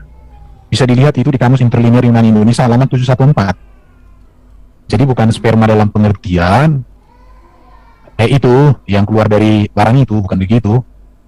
Itu tentang benih ya. Artinya Berarti bahwa Yesus berasal dari benih ya. ya di situ. Ya kalau kita melihat secara biologisnya, ya tentu betul bahwa Yesus itu kan manusia yang lahir dari silsilah keturunan Daud. Konteks itu, bro. Ya, dari benih Baik. Daud. Bukan, lagi juga dikatakan di situ kan keturunan Daud. Nggak mungkin lah itu berbicara sperma dari hasil kelamin Daud, karena Daud udah mati. Tapi itu menunjukkan silsilah keturunan. Karena Daud udah mati ribuan tahun, bro, nggak mungkin lagi spermanya. Emang nggak ada apa sperma ditabung waktu itu kan belum ada. Tapi itu berbicara garis keturunannya secara manusia. Mungkin udah jelas lah itu. Ya, seperti itu Pak Zuma. Jadi yang saya catat dari penjelasan Pak Erben itu sperma dari tidak melibatkan sperma manusia, kira-kira seperti itu. Lalu bahasanya apa Pak Erben? Karena saya pikir belum ada bahasa untuk menjawab frase yang untuk frase utama, frase kunci untuk menjawab tadi yang Pak Zuma sampaikan. Berasal dari benih Daud. Iya, benih Daud di situ bukan berbicara sperma, di situ bukan berbicara itu. Iya. Nah, Kita itu berbicara mengenai benih, Iya. benih Daud. Oke. benihnya. Iya. Iya. Jadi artinya gini juga, memakai istilah itu untuk menunjukkan tentang sisi kemanusiaan Yesus itu. Memang betul Yesus kan lahir dari keturunan benih silsilah Daud. Bukan benih Daud karena Daud udah mati ribuan tahun. Oke, udah cukup sah, udah jelas. Ya, saya pikir sudah jelas Pak Zuma. Jadi ini memang tidak melibatkan tadi ya, yang saya tangkap, yang saya catat tidak melibatkan benih manusia laki-laki, tapi itu dari, kalau saya mungkin membahasakannya, mohon izin ya, dari roh pekerjaan Allah, kira-kira seperti itu ya Pak Erwin mungkin ya. Ya, pekerjaan Tuhan lah itu, pekerjaan Roh Kudus, Ya, itu mujizat. Ya, sorry saya bukannya masuk substansi, maksud saya supaya kita beralih ke yang lain gitu. Ya. Ini masih ada tidak host waktunya? Kita sudah sejam atau lebih atau bagaimana nih? Masih 1 jam karena lagi, Pak. 1 jam lagi. Oh, luar biasa ya. Aku Ya, tanya dikit dong, aku ingin cross check boleh, moderator? Jangan bertanya akidah Islam ya, karena ini sesi Iya. menjelaskan Kristen. Tanya apa Pak? Tadi Bro Juna di pembukaan tadi dikatakan Bapa nujul jadi manusia. Bro Juna boleh nggak tunjukkan ayat Alkitab yang menjadi acuan Bro Juna ada ajaran Bapa nujul jadi manusia? Ya, tadi Anda sendiri yang menunjukkan, bukan? Mengambil rupa manusia. Saya tanya sama Bro, Bapa nujul jadi manusia ada ayatnya nggak? Itu kalimatmu tadi saya catat di sini. Ya, Baru tadi ada lagi pencipta nujul jadi manusia. Ada nggak ayat ini di Alkitab? pencipta nuzul jadi manusia. Iya. Ya, saya hanya membangun yang apa yang kemudian saudara utarakan. Bahwa yang namanya Tuhan pasti pencipta. Tapi ternyata kemudian ada yang turun dari surga menjadi manusia. Yang turun dari surga kan pemahaman Kristen itu adalah Tuhan. Yang saya tanya samamu itu ayatnya mana acuanmu berbicara. Jadi gini Bro. Sebentar Pak. Saya pikir begini, kalau yang saya catat, saya tadi sedang menyimak Pak Erben lagi membahas yang mana. Saya pikir itu yang di opening speech, Pak Zuma yang di pembukaan Anda, saya juga catatan saya juga ada. Tapi gini saja Pak Herman, jadikan itu sebuah pertanyaan dan silakan Anda menjawab saja. Jadi saya tanyakan balik. Oke, saya catat ini beberapa ada opening statementnya Bro Juma. Kekeliruan Kristen tentang penyembahan kepada Yesus. Saya sudah pernah menjelaskan bro, bahwa dalam konteks orang Yahudi pun raja disembah. Jadi penyembahan itu maknanya tidak hanya semata kepada Sang Pencipta Allah di surga, enggak. Tetapi konteks dan makna penyembahan kepada raja bukanlah konteks sama penyembahan kepada Allah. Bahkan Daud menyembah, dikatakan di situ. Istrinya Daud menyembah Daud. Apakah itu berbicara tentang Allah? Tidak. Jadi di sini pemahaman kita tentang kata menyembah itu yang harus lebih dimantapkan. Jangan hanya menyembah, kita pikir aneh-aneh aja gitu. Baru di Bilangan 23:19, baru tadi katakan Allah bukan manusia.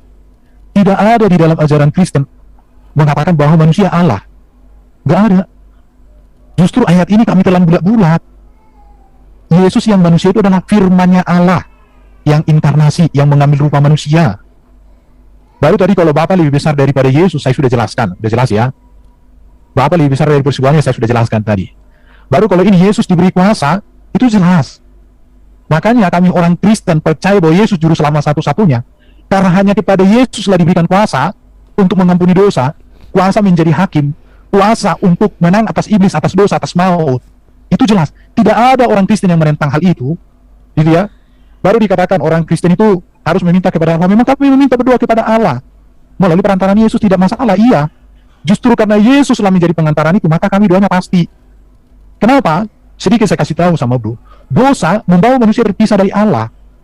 Tetapi Yesus datang menyelesaikan persoalan ini, maka di dalam Yesus kami didamaikan. Maka melalui Yesus kami langsung dekat. Karena Bapa sendiri yang memberikan jalan itu kepada kami. Kepada Yesus. Maka Yesus katakan, barang siapa meminta kepada Bapa dalam namaku akan diberikan. Tetapi juga kami langsung berdoa kepada Bapa juga bisa. Makanya kami berdoa, kepadamu ya Allah Bapakku yang di surga, kami memohon. Di dalam Kristus Sang Juru Selamat, firman-Mu yang menjadi manusia kami berdoa. Amin, jelas. Di situ, baru menyembah Bapa. Kami menyembah Bapa bro. Menyembah Bapa Sang Pencipta itu sebagai Allah kami.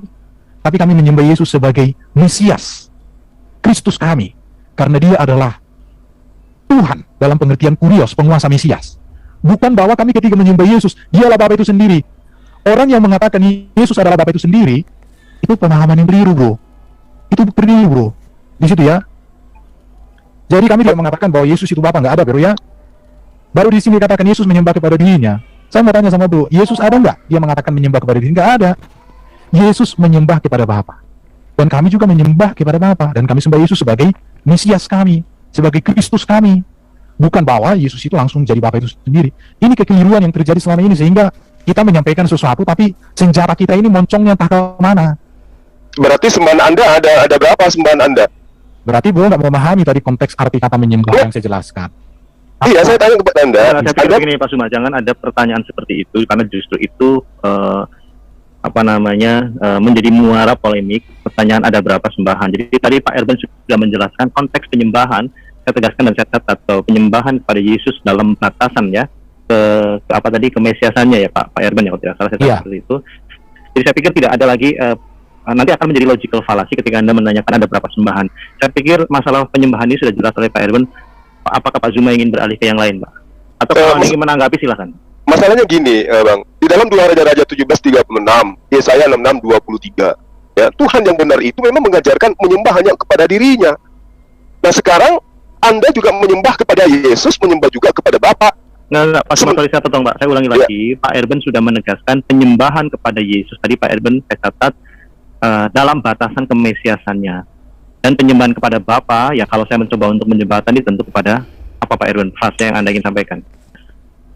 Oke, Bro Juma tadi kan coba mengutip dari Raja-Raja bahwa yang disembahnya Allah. Tetapi karena Bro mungkin tidak utuh membaca kitab Raja-Raja, di sini lalu bersembah berlutut, sujud menyembah kepada Raja. Apakah Raja di sini adalah Allah? Tidak. Masuklah ia menghadap Raja lalu sujud menyembah kepadanya? Tidak. Jadi di sini kita harus menempatkan kata pada konteks. Kalau kata itu dilepaskan dari konteks, itu berbeda. Sama seperti bisa. Bisa itu bisa racun. Bisa itu bisa dapat melakukan. Gila. Gila itu bisa orang gila. Tapi gila itu juga artinya hebat. Wih, Messi malam hari ini mainnya gila. Gila di situ artinya hebat banget, cetak gol 3. Jadi di sini kita harus memiliki kemampuan menganalisa kata dengan konteks. Bukan memperkosa kata melepas dari konteks. Itu kalau penyembahan itu. Tidak ada orang Kristen Tritunggal yang sejati ketika menyembah Yesus, bahwa Yesuslah Bapa itu sendiri, Yesuslah Allah Bapa Sang Pencipta itu, nggak ada. Saya pikir udah jelas. Saya akan tunjukkan ini. Menurut saya perlu saya kasih tahu sama Bro Cuma. Ya, jadi gini saudara Erben, saya paham itu ya tentang penyembahan-penyembahan seperti data yang Anda kasih, saya ngerti. Di dalam 1 Samuel 25-23 juga di situ ada diterangkan bagaimana kemudian orang-orang ketika Abigail melihat Daud juga sujud menyembah ke tanah di hadapan Daud. Apakah kemudian Daud itu Tuhan? Tidak. Tapi permasalahannya di sini tentang Yesus. Kita sejam Anda mengurai sana kemari, itu untuk apa? Untuk meyakinkan bahwa Yesus itu adalah Tuhan. Berbeda dengan satu raja-raja, dua raja-raja yang Anda tunjukkan. Memang mereka dihormati sebagai raja, tapi Yesus beda. Coba Anda lihat ketika Anda tanya kepada saya, mana pernyataan Tuhan Bapak Nusul mencari manusia? Loh, bukannya dikatakan bahwa pada mulanya adalah firman, firman itu bersama-sama dengan Allah dan firman itu adalah Allah. Lalu kemudian ketika Allah ini diterangkan lagi di data nomor 14-nya, Allah itu telah menjadi manusia. Allah jadi manusia nggak ada ayatnya, Bro. Kok kayak gitu cara bacanya? Sekarang begini kawan, apakah firman itu sama dengan Allah? Oke, saya jelaskan sama kamu ya. Tunggu. Apakah firman itu sama dengan Allah? Saya jelaskan sama kamu. Pak Cuma, saya taruh Oke. Pak. Firman Nah, Allah Firman itu sama dengan Allah dan firman Benar. itu menjadi manusia. Berarti Allah itu menjadi manusia. Oke, saya jelaskan Pak ya. Oke, Cuma, silakan. saya tahu pertanyaannya, jangan disimpulkan. Silakan Pak Erben. Oke, saya jelaskan ya supaya Bro memahami nih. Ini waktu yang indah untuk Bro memahami iman Kristen yang sesungguhnya, supaya Bro itu jangan menyampaikan iman Kristen yang bukan sesungguhnya. Perhatikan, pada mulanya adalah firman, NRK, en hologos. Kata adalah di sini itu imperfect, aktif, indikatif. Imperfect itu artinya unsur makna terus-menerus. Aktif itu sedang berlangsung, indikatif itu kenyataan. Baru kalau di sini pada mulanya itu, kata mulanya di sini kata benda, bentuk feminim tunggal objek. Jadi kalau dilihat teks Yunani, maka kalimat pada mulanya adalah firman diartikan di dalam permulaan ada itu firman. Ada dan terus menerus ada dan nyata. Firman itu sudah ada dan terus menerus ada di dalam permulaan. Itu kita lanjut di kalimat berikut. Dan itu firman bersama-sama Allah, kai hologos en prostonteon. Dan itu firman sudah ada terus menerus nyata bersama itu Allah. Jika kalimat kedua ini dipadukan dengan kalimat pertama, maka tepat diartikan bahwa firman sudah ada dan terus menerus ada dan nyata sejak dari permulaan, yaitu di dalam diri Allah. Itu jelas. Jadi belajar saya tentang Alkitab seperti ini, Bro. Jadi saya berterima kasih hari ini bisa menyampaikan ini samamu. Besok-besok jangan lagi omongkan yang bukan iman Kristen. Dan Allah adalah itu firman, kaitheos en hologos. Di sini kata adalah di sini dengan kata bersama-sama, dengan kata adalah, ini ada adalah bersama-sama, adalah ini bersama-sama, ini semua itu dari kata ini dengan apa ini nih, lihat ini Emi, ada 3 kata Emi di situ. Oke, jadi yang kedua itu nih, firman itu nyata, ada, berada, tinggal, sedang ada dan terus menerus ada di dalam diri Allah. Jadi firman itu adalah Allah, bukan artinya begini, aku adalah Juma adalah aku, bukan gitu. Firman itu adalah artinya Allah, bahwa di dalam Allah ada firman. Karena firman ada di dalam diri Allah, maka firman adalah Allah. Karena sesuatu yang ada di dalam diri Allah adalah Allah. Allah dengan firman-Nya tidak terpisahkan. Satu, itu maksudnya di situ. Saya pikir ini penjelasan sudah sangat sederhana. Supaya Oke. jangan... Saya tangkap boleh? Boleh, silakan. Oke. Terima kasih atas penjabaran Anda. Yang Anda jabarkan itu adalah firman, sifat yang melekat pada diri Allah. 2 poin yang saya tangkap. Firman itu terus-menerus ada di dalam diri Allah. Kedua, Allah dan firman tidak pernah terpisah. Berarti firman tidak ada pada diri Yesus. Firman ada pada diri Allah. Karena firman tidak bisa keluar daripada Allah. Firman itu terus-menerus ada di dalam diri Allah. Jadi dia tidak bisa berubah wujud menjadi manusia. Makanya saya katakan, firman itu bukan Yesus. Kalau diterangkan pada mulanya adalah firman, firman itu bersama-sama dengan Allah dan firman itu adalah Allah. Oke, saya sepakat itu. Tapi berbicara mengenai Yesus yang manusia, bukan firman yang unyu-unyu berubah menjadi manusia. Karena menurut Anda, firman itu terus-menerus ada di dalam diri Allah, Allah dan firman tidak pernah terpisah.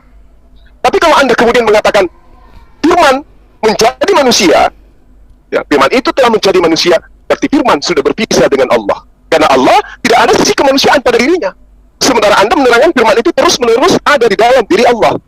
Ternyata firman itu keluar dari dirinya dan berada di dalam diri manusia bernama Yesus. Apakah itu benar? Oke ya, berarti bro Silakan.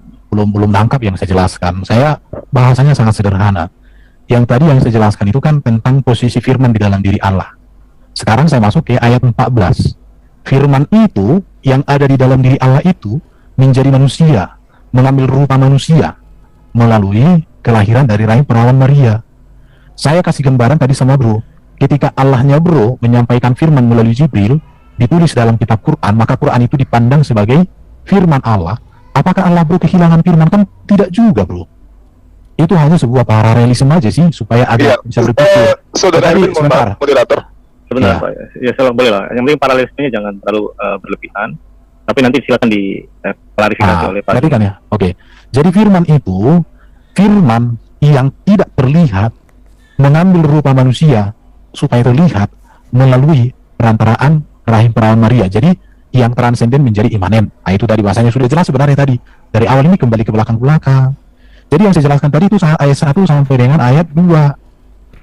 Tapi saya tidak selesaikan di ayat 14. Kenapa? Karena pertanyaannya ayat 1 sampai 2. Tapi karena baru sampai giring jadi dipolemikkan, ya saya jelaskan ini firman itu, firman yang kekal di dalam diri Allah, diutus Allah mengambil rupa manusia.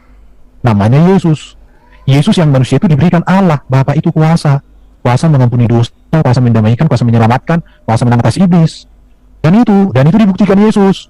Yesus tidak hanya ngomong, tapi dibuktikan dengan kehidupannya. Makanya orang Kristen menyembah kepada Yesus Raja segala raja yang sudah mengalahkan kematian, bukan yang hidup dalam kematian. Baik, Iya. baik Pak Erben. Saya pikir begini Pak Erben, Pak Zuma, jangan kembali lagi ke masalah firman karena tadi sudah ada penjelasan kunci dari Pak Erben, Pak Zuma terkait imanen, transenden dan imanen, pewahyuan yang saya catat. Jadi apakah masih mau dilanjutkan ke masalah yang ketuhanan karena ini sudah mendekati waktu terakhir Pak Zuma? Saya hanya ingin meluruskan tentang apa yang diterangkan saudara Erben mengenai firman di dalam Islam. Silakan. Oke, jadi ketika Anda mengatakan sama dengan Al-Quran, firman dibukukan menjadi Al-Quran. Nah, ini yang harus saya luruskan. Tidak ada satupun manusia beragama Islam yang meyakini bahwa firman berubah menjadi buku.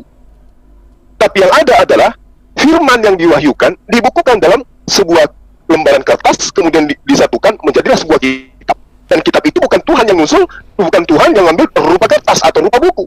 Dan tidak ada kemudian umat Islam yang menyembah buku berupa Al-Quran. Al-Quran, firman menjadi Al-Quran, artinya bahwa firman Allah yang diwahyukan kepada baginda Rasul Muhammad SAW itu dibukukan dalam sebuah kitab namanya Al-Quran. Bukan firman sifat Allah kalamullah yang kemudian nusul berubah menjadi buku, bukan. Tapi rangkaian ketetapan hukum-hukum Tuhan ditorehkan di atas sebuah buku, dan itulah yang disebut kitab suci Al-Quran. Berbeda dengan pemahaman Anda terhadap Yesus. Yang Anda katakan adalah firman yang melekat pada diri Tuhan, dan firman adalah Allah, itu berubah menjadi manusia, telah menjadi manusia. Tapi ketika dipertanyakan siapa yang dibangkitkan, Anda mengatakan manusianya yang dibangkitkan, padahal yang menjadi manusia adalah firman. Berarti yang dibangkitkan adalah firman. Itu saudara Erben. Oke, jadi bro kembali membuat sebuah framing yang menurut saya tidak menyimak apa yang saya sampaikan. Tidak ada di dalam kalimat saya dan Alkitab yang mengatakan firman itu berubah kayak Power Rangers. Nggak ada. Firman menjadi manusia, berubah. Iya, bukan berubah. Berubah nggak di situ? Apakah menjadi manusia? Saya sudah jelaskan tadi, itu artinya mengambil rupa. Itu yang disebut Berubah nggak? dengan inkarnasi. Sebentar Pak Zuma, Pak Erben. Tadi Pak Iya. Zuma, Pak Erben. Saya pikir nggak usah dilanjutkan ke yang tadi lagi, karena tadi sudah dijelaskan Pak Zuma konteks perubahan itu mungkin dalam bahasa yang dimaksud adalah inkarnasi, kira-kira seperti itu. Ya, Yang artinya berubah. Bukan yang saya catat tadi Pak Erben sudah menjelaskan itu Pak Zuma, bukan perubahan seperti dari benda pada cair seperti itu. Firman tetap dalam diri Bapa yang tadi saya catat. Saya pikir gini Pak Zuma, terima kasih atas penjelasan mengenai tadi konteks firman Allah dalam Quran gitu.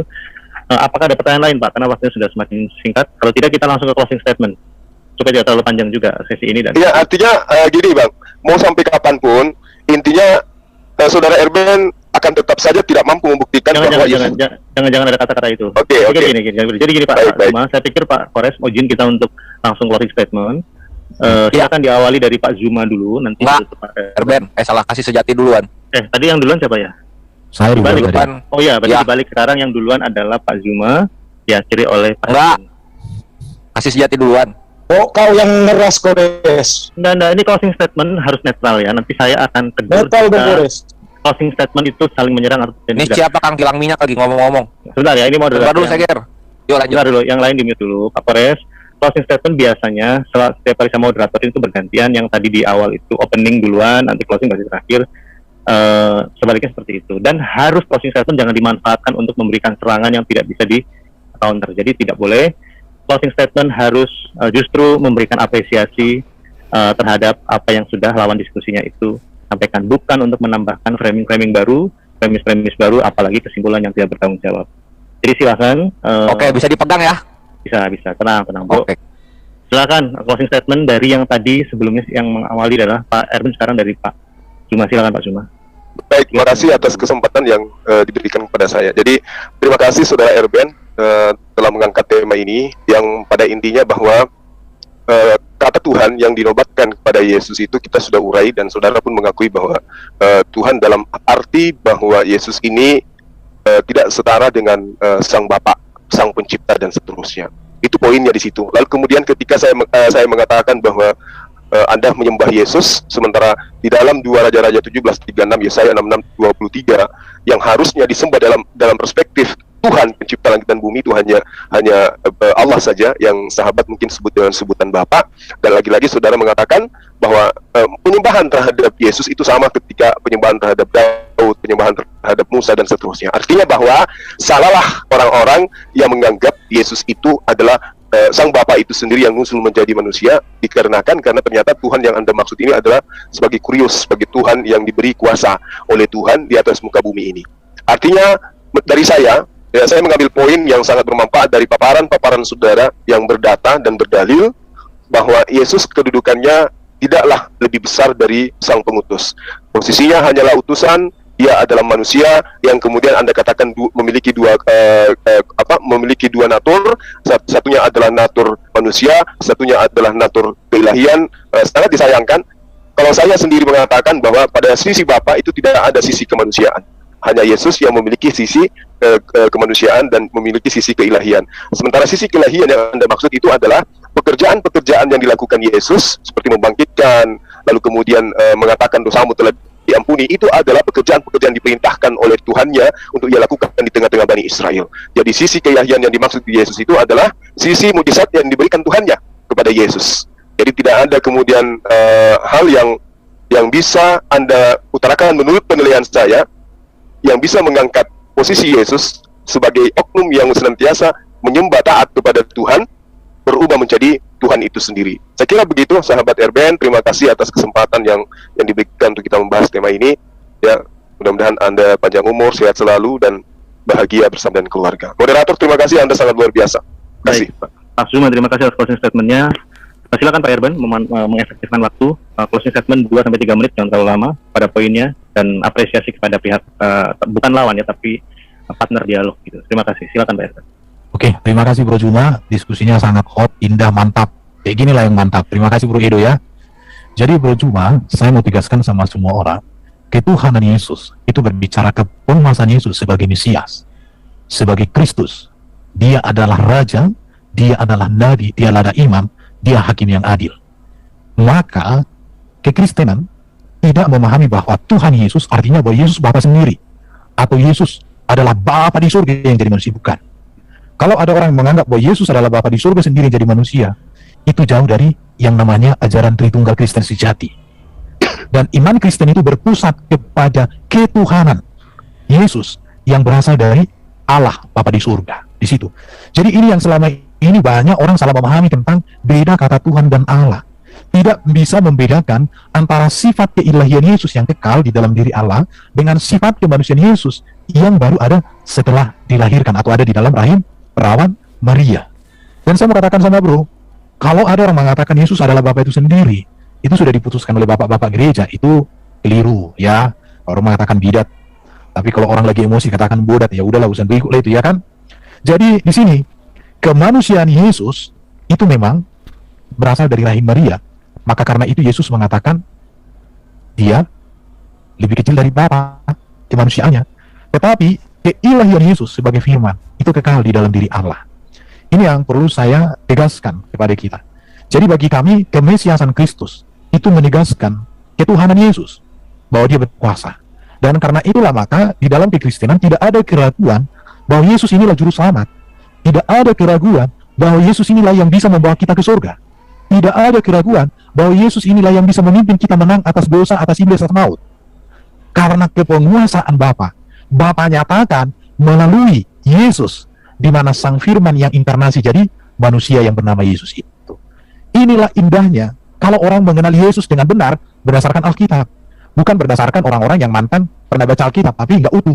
Jangan mantan-mantan orang yang baca Alkitab tapi nggak utuh ya. Itu keliru namanya itu. Orang mata bilang, P di ngakutan P, kalau kayak gitu. Makanya orang Kristen tidak pernah membangun pemahaman di luar daripada Alkitab. Dan Alkitab ini menjadi pondasi iman Kristen untuk mengenal Yesus dengan luar biasa. Jadi mulai malam hari ini saya mau tegaskan sama Bro Juma, kalau ke depan kita dialog, pahami perbedaan makna kata Tuhan dan Allah. Pahami arti kata Tuhan kepada Yesus itu menunjuk kepada kemesiasan, kepenguasaan daripada firman yang inkarnasi jadi manusia. Barangkali itulah yang mau saya sampaikan. Saya hanya menutup, jangan ragu untuk percaya kepada Yesus, karena Yesus mengatakan, akulah jalan kebenaran dan hidup. Tidak ada seorang pun sampai kepada Bapa kalau tidak melalui aku. Karena hanya Yesus yang datang dari surga, hidup sempurna di dunia, dan dia kembali ke surga, dan akan datang di zaman jadi hakim yang adil. Haleluya. Terima kasih Bro Juma. Baik. Terima kasih semuanya. Haleluya. Ya, terima kasih Pak Suma, Pak Erban.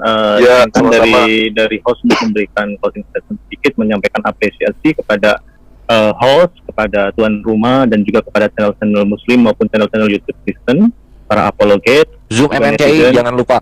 Ya, Zoom ini lah, saya tidak hafal persatu ya. Silakan nanti promosikan sendiri, tapi intinya ini bisa mewakili kerinduan kita semua memberikan sumbangsi bagi bangsa dan negara kita yang kita cintai, Indonesia, supaya semakin rukun dalam kebinekaan, menempatkan keimanan itu pada posisinya, tidak pada posisi yang salah, yaitu polemik dan debat-debat yang menjurus kepada perpecahan. Jadi sekali lagi terima kasih atas partisipasi para narasumber ya dan host. Jadi dari kami menyampaikan selamat malam, selamat beraktivitas dan Baik teman-teman yang dikasih oleh Tuhan, kira-kira apa respon teman-teman ketika mendengarkan dialog atau diskusi yang sedang berlangsung barusan teman-teman? Berikanlah tanggapan teman-teman di kolom komentar. Berikan yang terbaik, tidak perlu meniru orang yang suka mengucapkan kata-kata yang kurang tepat terhadap keyakinan lain. Itu tidak ada faedahnya sama sekali. Kita diajar oleh Tuhan Yesus untuk memberi pertanggungjawaban secara lemah lembut. Ya, memang kadang keras, tetapi bukan dengan cara yang tidak benar. Keras, tegas, tidak mengeluarkan kata-kata yang kurang tepat. Hal itu mesti kita ingat. Dengan lemah lembut, dengan sopan, menghormati perbedaan. Itu firman Tuhan katakan teman-teman sebagai seorang yang berjuang untuk menyampaikan kebenaran. Karena tidak pernah terjadi, ya, tidak pernah terjadi dengan hujatan, dengan kata-kata yang tidak benar, akhirnya dipakai untuk memenangkan orang. Nggak pernah. Selalu diawali dari semua kelemah lembutan, penyampaian yang lugas dan benar, penuh dengan bobot, sehingga ada banyak orang yang berpikir bahwa apa yang kita sampaikan itu sesuai dengan nilai-nilai yang keluar dari mulut kita tentang iman kita. Teman-teman yang dikasih oleh Tuhan, kalau kita mendengarkan diskusi ataupun debat yang berlangsung, teman-teman boleh perhatikan, setiap apologetik Kristen selalu meminta dalil dari setiap argumentasi, opini yang disampaikan oleh para polemikus. Siapapun dia mesti membuktikannya dengan literatur atau dalil yang bertanggung jawab sebagai bukti bahwa apa yang diucapkan itu benar-benar ada dan real. Orang boleh saja menggunakan istilah-istilah, bisa saja mengutip sana sini, tapi mesti ada buktinya. Kalau bicara tentang bukti, berarti itu sesuai dengan fakta. Kalau bicara tentang fakta, berarti itu pernah terjadi, bukan sesuatu hal yang bermimpi lalu diklaim itu ada dan pasti. Sampai kapanpun itu tidak mungkin ada. Nah teman-teman, perhatikan, debat tersebut membukakan fakta bahwa polemikus tersebut tidak mengerti, bahkan tidak bisa menunjukkan dalil-dalilnya. Bahkan dia tidak mengerti apa yang dia selama ini ikuti. Dalam konteks ini dipertanyakan, siapa penulis ini? Dia nggak bisa jawab. Siapa penulis ini? Dia tidak bisa memberikan argumentasi yang tepat. Jadi alhasil teman-teman, dia berputar-putar begitu, berputar-putar tanpa memberikan jawaban yang diinginkan lah, atau yang sesuai fakta lah, atau yang sesuai literatur lah begitu. Nah itulah yang terjadi teman-teman. Jadi tidak perlu agak marah gimana gitu ya. Kita hanya kepengen beriman dan berargumentasi sesuai dengan fakta. Itu sebabnya saya sarankan, kalau para ustadz dan para polemikus suka membahas Alkitab di komal mereka, oke, silahkan lakukan itu.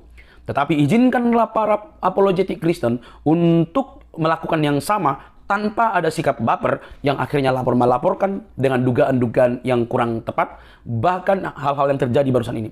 Izinkanlah porsinya itu seimbang, Anda suka membahas tentang kitab suci orang Kristen, maka di saat yang sama izinkan kami untuk membantah sekaligus mempertanyakan iman kalian tanpa baper. Tapi hal ini mungkin sangat sulit karena ada banyak hal yang mudah baper lah begitu ya. Tapi tidak apa-apa lah, namanya kita sedang menghadapi, maka firman Tuhan akan terus tergenapi bahwa akan ada orang gitu ya yang melayani Allah katanya dengan melakukan hal-hal yang tidak benar kepada orang lain. Itu tertulis dalam Yohanes 16, bisa dibaca teman-teman. Ya, jadi mari kita terus tegas dan kita dukung Apologetik Kristen untuk menyampaikan kebenaran, karena kebenaran itulah yang memerdekakan manusia dari kegelapan dan membawa orang kepada kelepasan dari dosa. Oke teman-teman, salam damai sejahtera, kiranya kita terus diberkati Tuhan, memberi pertanggungjawaban terhadap iman kita. Itu penting di tengah-tengah banyak orang yang menyalahpahami dan menggemari untuk membahas Alkitab kita. Tidak perlu kepanasan bagi teman-teman kaum muslim, mari cerdas. Kalau memang argumentasi kami salah, argumentasi Apologetik Kristen kurang tepat menurutmu, buktikan itu, debat itu, lawan itu dengan literatur-literaturmu yang mungkin lebih berbobot dibandingkan yang disodorkan. Terima kasih teman-teman, mari jangan lupa untuk mendukung dengan cara subscribe, like, komen, dan share. Sampai ketemu di video selanjutnya, bye-bye.